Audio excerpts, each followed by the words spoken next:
तो पाणिनि शिक्षा का हमने वर्ण का विभाग, जो वर्ण के उच्चारण की प्रक्रिया पहले समझी थी कि वर्ण को कितने प्रकार से बांटा था इन्होंने, 63-64 वर्ण 63-64 प्रकार का है। वर्ण का भेद कितने प्रकार किया था, स्वरेण, स्वरतः, कालतः 5 प्रकार से किया था। स्वरतः, कालतः, स्थानात्, प्रयत्नान्, प्रधानतः इति वर्ण विदः प्राहुर निपुणं तन्निबोधत। देखो वर्ण स्वर के भेद से अनेक प्रकार का है, स्वर के भेद से उसमें विभाग होता है, ठीक। काल के भेद से उसमें विभाग किया जाता है, स्थान के द्वारा उसमें विभाग किया जाता है, और प्रयत्न के द्वारा क्या किया जाता है, वर्ण का विभाजन किया जाता है। ये 5 प्रकार बताए थे हम लोग। तो उसमें स्वर पर चर्चा चली थी पहले कि 3 स्वर हैं, उदात्त स्वर, अनुदात्त स्वर, स्वरित स्वर।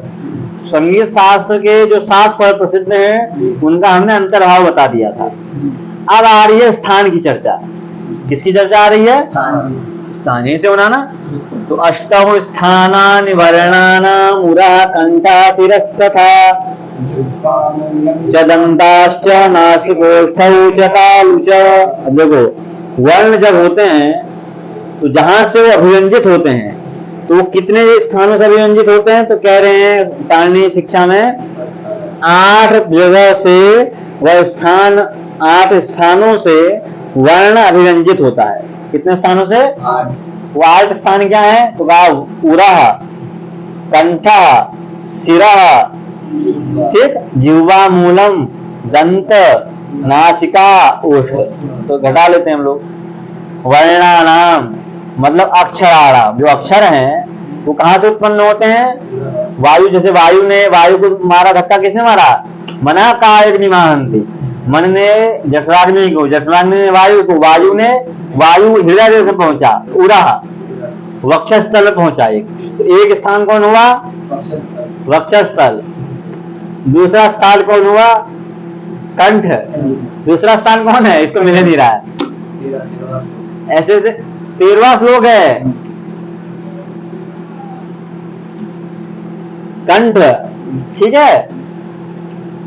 तीसरा स्थान कौन है, सिर, मतलब हाँ मूर्धा, मूर्धनी, सिर से मूर्धनी, उत्तमांगम। तालु, तालु मतलब काकुद, काकुद, ठीक है। ग्रीवाया उन्नत प्रदेश काकुद, ग्रीवा का जो उन्नत भाग है, जो फैला भाग है, इसे कहते हैं काकुद, ठीक है, काकुद। जिह्वा मूलम, रसना का मूल, जो जिह्वा का जो मूल है उसे कहते हैं जिह्वा मूल। नासिका, नाक, नासिका, ठीक। ओष्ठ, ओष्ठ मतलब अधर, तो ठीक है। और दंत, दंत हो गया, और दंताश्च मतलब दंत। इन इतने जगहों से अष्टौ स्थानानि कस्य भवन्ति, वर्णानां भवन्ति। ये 8 स्थान किसके होते हैं, वर्ण जब भी आएगा ये 8 जगहों से आएगा। तो परीक्षा में जब पूछ ले कि वर्ण के कितने स्थान बताए गए हैं, 8। कौन कौन, उरः, उर मतलब वक्षस्थल, कंठ, गला, सिर, जिह्वा मूल, दंत, नासिका, ओष्ठ, तालु। 8 स्थानों से वर्ण की वर्ण अभिव्यक्त होता है, ठीक। अब आगे बताने जा रहे हैं। ओभावश्च विवृतिश्च सशुषारे पयेव च नम पद्मा च घटिरष्टविधो स्मणः। अब बता रहे, देखो यहाँ पर विसर्ग की 8 गतियां बताने जा रहा है। किसकी गति, विसर्ग 8 प्रकार से परिणमित हो जाता है संस्कृत में। एक ही विसर्ग है, उसको 8 कार्य हो जाएंगे अलग अलग।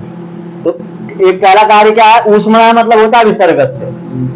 अष्ट गति ही, अष्टविधा गति ही, 8 प्रकार की गति होती है।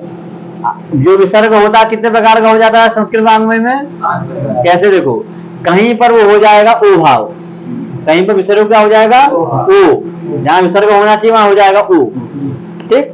कहीं हो जाएगी विवृति, विवृति का मतलब होता है संधि का न होना, संध्या भाव। दूसरा क्या है, विसर्ग को क्या हो जाता है कभी कभी, विवृति संध्या भाव। तीसरा है श, तालव्य षकार। चौथा है मूर्धन्य षकार। 5वां है दंत षकार। ठीक।